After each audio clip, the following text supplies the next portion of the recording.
Tapi di lain sisi kan di situ juga terjadi persaingan bisnis. Kita harus mengerti persaingan bisnis. Oleh karena itu, maka tumbuh suburnya influencer yang mempromosikan produk-produk tertentu, kemudian mereview produk-produk yang lain. Selama itu bermanifestasi edukasi, sebetulnya nggak ada masalah.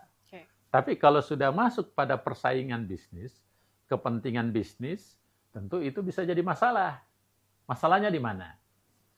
Satu produk direview oleh seorang influencer misalnya. Tentu produk yang direview, kalau direview positif mungkin orang yang direview gembira. Tapi kalau direviewnya negatif, kan di situ terjadi perang dagang kan? Nah, apalagi kalau setelah itu dilanjutkan dalam bentuk intimidasi, ancaman. Itu kan berbahaya. Nah, oleh karena itu, supaya ini tidak berkelanjutan, diatur influencernya itu. Stand by. On the record. Halo Sobat Antara, selamat datang kembali di podcast Antara on the record. Kali ini saya beruntung karena bisa mampir di kantor Badan Pengawas Obat dan Makanan alias BPOM. Tentu saja kita akan ngobrol banyak gitu ya mengenai bagaimana sebetulnya BPOM ini melakukan pengawasan.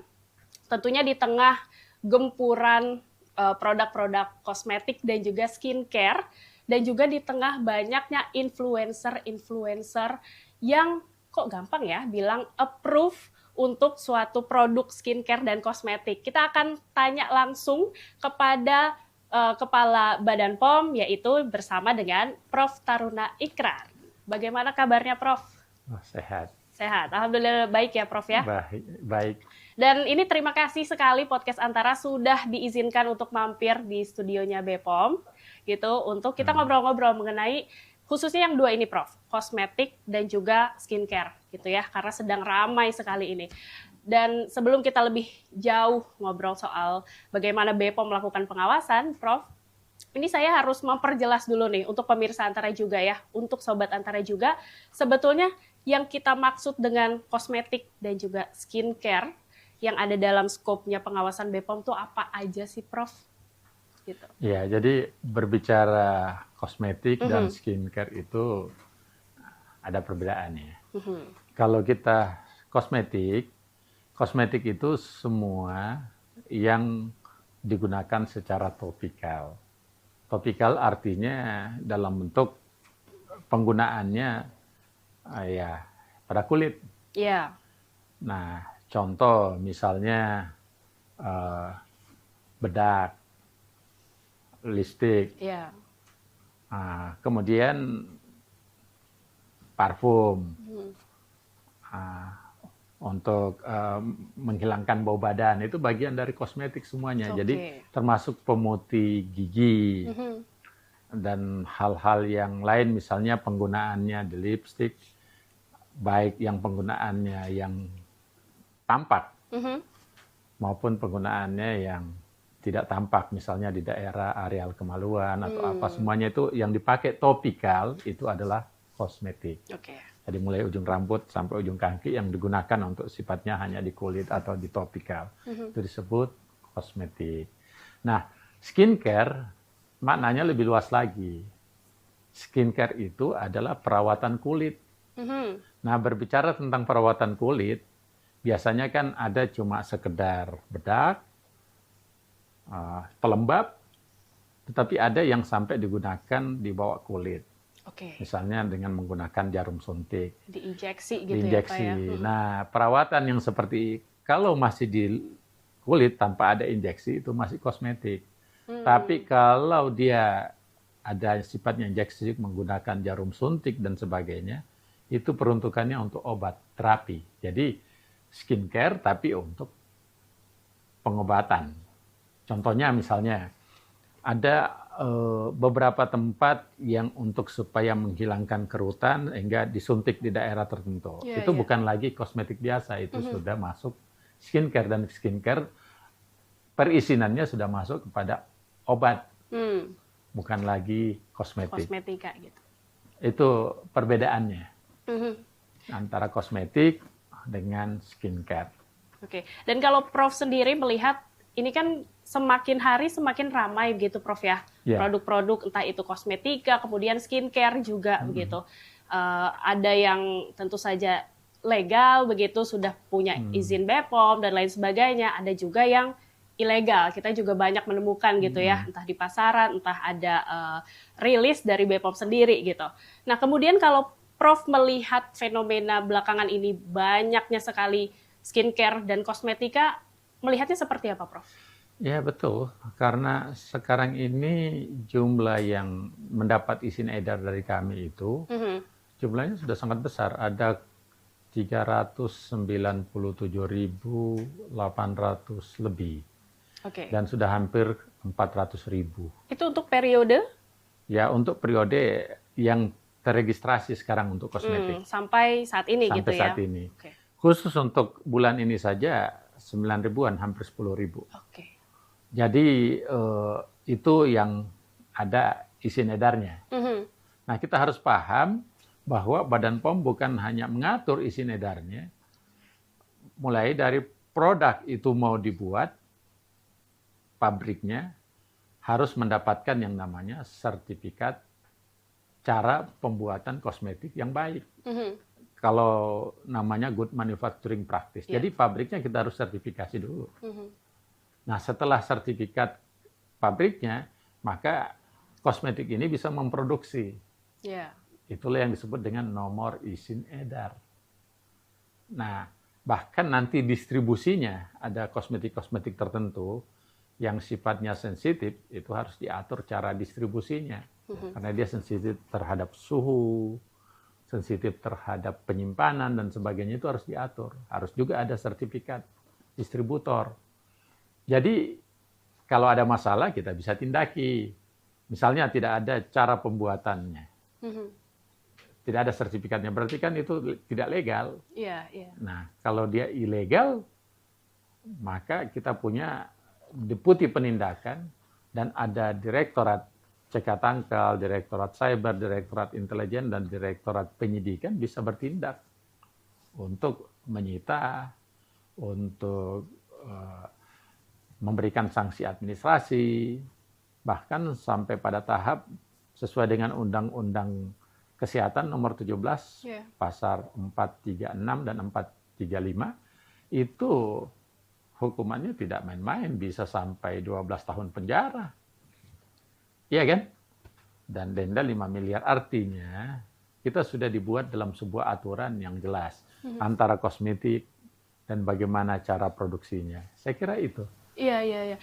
Kemudian kalau tadi Bapak bilang ada sekitar sejauh ini ada 400 ribuan kosmetika. Iya, hampir 400. Tapi saya kira ya, tahun ini akan lebih dari 400. Itu yang sudah berizin dari BPOM gitu. Kalau yang ilegal, saya baca datanya juga Pak, bahwa menurut BPOM ini temuan dari tanggal 10 sampai 18 Februari 2025 ini kan baru saja begitu ya Pak. Baru. Ini mengalami lonjakan signifikan untuk kosmetik dan skincare yang ilegal. Sampai 10 kali lipat, Pak, kalau dibandingkan periode yang sama di tahun sebelumnya gitu ya, di tahun 2024 gitu ya. Dan nilai ekonominya, Pak, ini kan juga dari 3 miliar sampai ke 31 miliar begitu ya. Ini kalau dari BPOM pandangannya seperti apa sih, Pak? Kemudian juga ini pengawasannya dengan banyaknya melimpahnya pasti lebih heboh ya. BPOM melakukan pengawasan harus lebih punya jaringan-jaringan tertentu begitu ya untuk mengawasi, atau seperti apa? Iya, betul. Nah, kita paham yang pertama bahwa petugas Badan Pengawas Obat dan Makanan itu di seluruh Indonesia itu 6.700-an pegawai. Kemudian kita punya unit pelaksana teknis. Ada ratusan unit pelaksana teknisnya Badan POM. Ada 30 di tingkat pusat dan ada 76 di daerah. Nah, dari kita miliki ratusan unit pelaksana teknis ini yang bisa melakukan penindakan, pencegahan, dan sebagainya. Nah, tentu juga belum sebanding dengan jumlah masyarakat kita. Masyarakat kita jumlahnya adalah 282 juta. Kemudian kita punya pulau ada 17.000 lebih. Kota dan kabupaten kita ada 514. Dengan demikian, maka tentu kita berharap partisipasi masyarakat. Ya. Badan POM secara ofisial adalah lembaga yang ditunjuk oleh negara untuk melakukan pengawasan, tapi tentu stakeholder kita kan masyarakat dan industri. Jadi pengawasannya tentu yang paling bertanggung jawab yang pertama adalah industrinya. Iya kan, industri artinya perusahaan-perusahaan kosmetik. Ditambah yang kedua juga stakeholder berikut ya masyarakat, termasuk asosiasi masyarakat. Dan kami secara ofisial akan bekerja sama untuk memberikan pelayanan berupa pengawasan. Yeah. Karena Badan POM tugasnya bukan hanya mengawasi, punya otoritas dari hulu sampai hilir. Apa bedanya cuma pengawasan? Kalau disebut supervising cuma melihat-melihat aja. Kalau tidak, tapi kalau kita sampai pada tingkat izinnya kita keluarkan, terus negara memberikan otoritas sama Badan POM untuk penarikan, bahkan memproses secara hukum. Jadi dengan demikian, maka melihat peningkatan dari segi ekonomi dalam waktu itu namanya kuartal bersama dibanding tahun lalu terjadi peningkatan 10 kali lipat, itu bermakna bahwa Badan POM di periode ini berhasil melakukan penindakan 10 kali lipat dibanding periode sebelumnya. Jangan dianggap kejahatannya bertambah. Boleh jadi kejahatannya sama di periode tahun lalu, hanya sekarang kita lebih gesit, lebih intens melakukan, sehingga temuan kita lebih tinggi. Kan jadi begitu. Pengungkapannya yang lebih banyak begitu ya, Prof ya. Tapi saya juga tertarik dengan tadi pernyataan Prof mengenai bahwa masyarakatlah yang bisa juga mengawasi begitu ya, bagaimana bagaimanapun masyarakat sebagai konsumen begitu, dan itu langsung kita gunakan begitu ya. Tapi dari Badan POM sendiri sebetulnya masyarakat bisa berpartisipasi untuk ikut mengawasi begitu. Seperti apa sih Pak cara-cara yang bisa dilakukan gitu? Oleh karena itu, apa yang perlu dilakukan masyarakat? Pastikan kata BPOM bukan kata yang lain dalam konteks cek klik. Kata klik itu berasal dari cek kemasannya, cek labelnya, cek label, izin edarnya, dan cek kadaluarsanya. Nah, kalau itu sudah dilakukan dengan baik, dipahami lagi bagaimana kemasan yang asli, bagaimana label yang asli, bagaimana izin edar yang asli, dan bagaimana fase kadaluarsanya. Kan di situ bisa dilihat.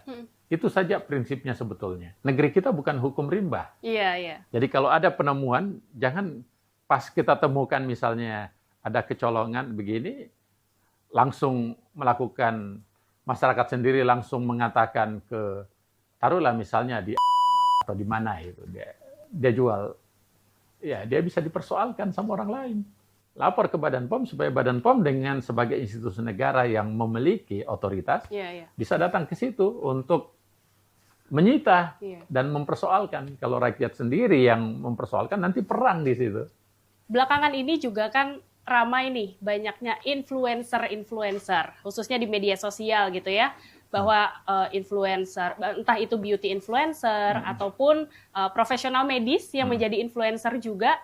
Dan kalau saya lihat ini kok mereka juga mudah gitu ya memberikan approval terhadap satu produk kosmetik dan juga skincare. Misalnya approved by X, approved by Y gitu ya Prof ya. Dan ini juga banyak dilihat oleh masyarakat kan, bagaimanapun ada aksesnya di media sosial, dan tidak sedikit juga masyarakat yang memang melihat itu sebagai suatu, oh ini sudah approve berarti sudah aman gitu ya. Tapi Prof melihat fenomena ini seperti apa sih? Saya kira ini salah satu fenomena menarik ya, bahwa bisnis yang berhubungan dengan kosmetik ini tumbuh sangat-sangat subur.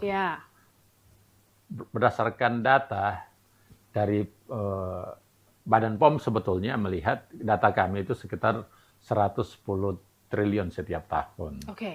Tetapi dari gabungan pengusaha kosmetik mengatakan, melaporkan ke kami itu sekitar 158 triliun setiap tahun. Jadi artinya kosmetik ini merupakan media bisnis yang menjanjikan, tumbuh subur. Nah dalam konteks kita melihat tadi, dan kita lihat jumlah nomor izin edar yang begitu banyak, hampir 400.000, memang betul. Kemudian dari segi demand, kebutuhan masyarakat, hampir semua masyarakat kita sudah menganggap kosmetik ini adalah barang primer, penting. Seperti bahkan ada di antara orang yang menganggap lebih penting dibanding makan atau minum. Nah, contohnya, kalau istri saya, kalau dia keluar rumah, tidak rela dia tanpa kosmetik. Boleh saja, mungkin nantilah makan kita. Oh, itu wajib, Pak. Wajib, ya kan? Jadi kosmetik itu menjadi hal yang primer jadinya. Kebutuhan primer. Dan bukan hanya wanita, cowok juga seperti itu. Betul. Kalau saya kan minimal menggunakan pelembab. Yeah. Nah, dengan konteks ini menunjukkan bahwa pangsa pasarnya besar, bisnisnya tumbuh dengan baik, maka tentu kompleksitas bertambah. Kompleksitas apa? Kompleksitas bahwa dari segi bisnis menjanjikan, kemudian dari segi masyarakat membutuhkan. Nah, tapi di lain sisi kan masyarakat ada yang ingin lihat ini penting bagi dia, tapi di lain sisi kan di situ juga terjadi persaingan bisnis. Kita harus mengerti persaingan bisnis. Oleh karena itu, maka tumbuh suburnya influencer yang mempromosikan produk-produk tertentu, kemudian mereview produk-produk yang lain, selama itu bermanifestasi edukasi, sebetulnya nggak ada masalah. Tapi kalau sudah masuk pada persaingan bisnis, kepentingan bisnis, tentu itu bisa jadi masalah. Masalahnya di mana? Satu produk direview oleh seorang influencer misalnya, tentu produk yang direview, kalau direview positif mungkin orang yang direview gembira, tapi kalau direviewnya negatif, kan di situ terjadi perang dagang kan? Nah, apalagi kalau setelah itu dilanjutkan dalam bentuk intimidasi, ancaman, itu kan berbahaya. Nah, oleh karena itu supaya ini tidak berkelanjutan, diatur influencernya itu, review itu apa-apa yang bisa direview, bagaimana jalan review, bagaimana aturannya supaya tidak terjadi saling perang, saling tuntut menuntut, dan akhirnya berdampak pada kosmetik secara nasional. Dan kita bisa saksikan sekarang ini itu yang terjadi. Makanya Badan POM turun tangan. Badan POM berdiri di tengah-tengah untuk kepentingan rakyat secara keseluruhan, bukan untuk kepentingan A dan B. Oleh karena itu kita buat aturannya. Seperti apa, Prof? Nah, aturannya sekarang sudah dirancang dan ternyata bukan hanya di Indonesia.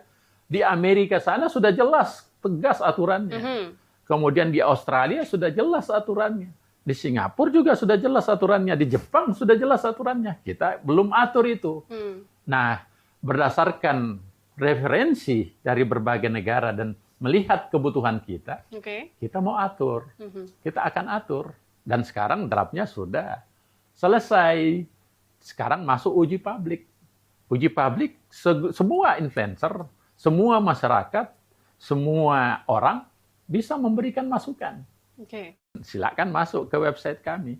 Website draft hukum ada kok di direktorat kami. Diberikan masukan.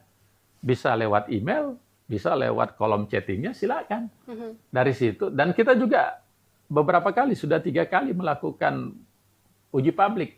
Kita undang semua asosiasi. Asosiasi dermatologis, asosiasi dokter kecantikan. Kita undang juga perwakilan influencer, dan kita perwakilan masyarakat luas termasuk Kementerian Perindustrian, karena ini kan harus diharmonisasi. Kementerian Kesehatan, kementerian yang terkait. Karena irisannya memang banyak, Prof, ya? Irisannya banyak. Irisan ekonomi, irisan kesehatan, irisan dagang, dan sebagainya. Termasuk kepentingan itu. Jadi maknanya kita beri peluang sebanyak mungkin kepada masyarakat untuk memberikan insight terhadap aturan ini. Supaya nanti pada saat sudah dilaksanakan aturan ini, semuanya sudah berjalan dengan baik. Prof, mungkin bisa disampaikan juga untuk Sobat Atara begitu ya, yang mendengarkan podcast on the record ini, dalam regulasi atau aturan yang mengatur influencer kecantikan. Jadi itu seperti apa, kita Prof? bukan hanya influencer yang kita atur, masyarakat luas. Masyarakat juga ya. Termasuk di dalamnya masyarakat influencer. Hal utama yang menjadi fokus dari regulasi ini sebetulnya apa sih, Pak? Hal yang paling penting dari regulasi ini adalah kita ingin mengatur bagaimana fairness. Fairness. Nah, artinya tiap-tiap orang merasa fair. Iya kan? Yang kedua, kita mau dalam konteks perlindungan masyarakat. Dalam konteks, kita tahu stakeholder-nya Badan POM bukan hanya masyarakat, tapi juga industri. Kita ingin juga aspek perang dagang itu yang dituangkan dalam bentuk saling kritik, mengkritik itu kita atur. Sehingga ada rambu-rambunya. Nah, rambu-rambunya inilah kita sebut dengan guidance. Dan di situ juga kita lengkapin apa sanksi-sanksinya. Contoh yang paling konkret yang kita mau lihat ya begini. Contohnya ya, misalnya seorang reviewer, kita nggak usah bicara influencer karena masyarakat reviewer, mereview semua produk yang dia mau pakai kan. Nah, pada saat dia mereview, contohnya ya, silakan mereview, tetapi harus ada disclaimer dulu. Dia tidak ada konflik kepentingan dengan produk yang dia review. Disclaimer ini bermanifestasi kalau dia melanggar disclaimer-nya, dia bisa kena hukuman. Hukuman misalnya yang disebut dengan aturan yang sebelumnya sudah ada, yang disebut dengan aturan kita yang tentang rahasia dagang. Iya kan? Dia perlu disclaimer bahwa saya review ini tidak ada hubungannya dengan karena saya menghasilkan produk ini yang bertentangan dengan produk yang lain. Nggak boleh seperti itu. Itu salah satu contohnya. Itu akan kita atur. Tapi apakah Prof juga melihat bahwa para influencer, kemudian reviewer, dan juga masyarakat awam begitu, juga ini punya satu kontribusi begitu ya dalam memberikan entah itu edukasi kepada masyarakat lainnya atau gimana, iya, Prof? Pasti. Kita berharap kita jangan pandang enteng masyarakat kita. Masyarakat kita ini sudah pada cerdas dan pintar. Nah, jika ada pelanggaran yang tidak sesuai dengan ceklik tadi, laporkan ke kami supaya kami bisa bertindak. Jadi masyarakat kalau ditanyakan siapa reviewernya dan siapa sumber informasinya suatu produk bermasalah atau tidak, ya masyarakat luas. Apakah itu masyarakat secara individu, apakah masyarakat dalam bentuk asosiasi, apapun dalam masyarakat dalam bentuk institusi, termasuk tentunya dari industri juga bisa melaporkan ke kami. Dan kalau bicara soal tadi masyarakat dan juga banyaknya produk-produk skincare begitu ya, kalau dari data BPOM sendiri ini sebetulnya hampir 400.000 yang sudah dapat izin begitu, kemudian ada sisanya mungkin produk ilegal begitu ya, Prof. Apakah ini memang kebanyakan produk lokal atau memang impor dari beberapa negara nih yang sangat terkenal? Kalau yang kita dapatkan sekarang di beberapa untuk penemuan yang Februari kemarin, itu mayoritas produk ilegal yang kita dapatkan adalah yang impor. Nah, tapi produk yang dalam bentuk dalam negeri juga kita temukan. Pelanggarannya apa? Pertama, pelanggarannya ada yang pelanggarannya tidak memiliki sertifikat nomor izin edar. Tidak memiliki nomor izin edar. Tidak memiliki sertifikat cara pembuatan kosmetik. Tidak memiliki cara penyimpanan kosmetik yang tepat. Termasuk cara distribusi yang benar. Kemudian juga ada sebagian masalah yang kita temukan adalah ada yang sudah kadaluarsa, termasuk ada yang kita temukan juga dalam konteks overclaim. Nah, kita harus mengerti tentang kata overclaim. Overclaim itu adalah sesuatu statement yang dikeluarkan oleh para industri atau para pengusaha atau para penjual melebihi dengan apa yang tertulis di label. Karena di label, makanya kita kan minta cek klik. Salah satunya cek labelnya. Di label itu ditulis misalnya untuk membantu menghilangkan noda, ya kan? Terus dia klaim dari sini bisa menjadi putih. Nah, itu kan menyalahi. Itu disebut overclaim. Jadi overclaim itu adalah, dan overclaim saya sudah umumkan, adalah suatu kejahatan. Iya kan? Karena ada dampak ekonominya. Ada dampak orang yang merasa tertipu. Kan begitu. Jadi kesimpulannya, apa yang terjadi di masyarakat sekarang Badan POM menyaksikan, memperhatikan, dan menerima aspirasi itu, dan kita berupaya membuat lebih tegas sesuai dengan aturan dalam bentuk peraturan Badan POM. Supaya apa? Peraturan tadi itu menjadi guidance atau rambu-rambu apa yang bisa dilakukan masyarakat. Nah, kalau kan ini terjadi nih di masyarakat, ada kata overclaim, produk A, overclaim. Ya, kita saksikan dan itu kita tindaki loh. Tim kami bukan hanya melihat dari laporan masyarakat, bukan hanya melihat laporan dan kita saksikan penjualnya, tapi di cyber kita juga lakukan. Oke. Dan luar biasa, laporan yang kami temukan dari tim cyber kami, ada kurang lebih 34.000 tautan yang dijual secara online. Itu salah satunya, selain ilegal juga ada yang overclaim. Dan itu nilai ekonomi yang kerugian dari itu kurang lebih 2,7 triliun. Jadi kami sekarang kerja keras. Kami melapor, tapi kan untuk menurunkan overclaim di tautan itu Badan POM tidak bisa melakukannya karena itu di kelembagaan lain, namanya di Kementerian Komunikasi dan Digital. Kita bersurat dan minta itu, dan kita juga tegur e-commerce. Anda harus cabut, kalau tidak nanti sesuai otoritas kami kita bisa bertindak. Nah, kalau misalnya ada yang overclaim di sosial media atau di apa, terus ada laporannya dan kita dapatkan buktinya, orang tersebut kita tetap bisa tuntut juga. Kita pro justisia kan, dan tidak main-main. Undang-Undang nomor 17 tegas sekali. 12 tahun penjara dan denda 5 miliar. Itu tegas. Ini yang bicara bukan Taruna Ikrar, tapi undang-undang. Undang-undang kan tertinggi ya. Nanti diatur kalau peraturan Badan POM. Nah, tapi kita menjadi akarnya tadi itu. Jadi singkat cerita, apa yang overclaim di sosial media kita perhatikan. Jadi mohon masyarakat lebih pintar, lebih cerdas, lebih arif. Tapi kalau ada masyarakat yang merasa dirugikan, silakan melaporkan ke kami atau melaporkan ke institusi tertentu dan nanti akan sampai juga ke kami. Betul. Artinya kalau saya menyimpulkan gitu ya, apa yang Prof. Taruna sampaikan tadi bahwa overclaim juga itu adalah suatu kejahatan. Iya. Jadi masyarakat juga nggak boleh langsung percaya dengan produk yang bilang ini bisa membuat wajah Anda lebih muda 10 tahun gitu. Wah, itu overclaim jelas-jelas itu. Overclaim banget ya. Oke. Sobat Antara, itulah obrolan saya dengan Kepala BPOM Prof. Taruna Ikrar. Kita sudah membahas banyak mengenai skincare dan juga kosmetik. Jangan lupa untuk menyimak podcast Antara di antaranews.com/video dan YouTube Antara TV Indonesia. Dan kita akan kembali lagi di episode podcast Antara berikutnya. Sampai jumpa.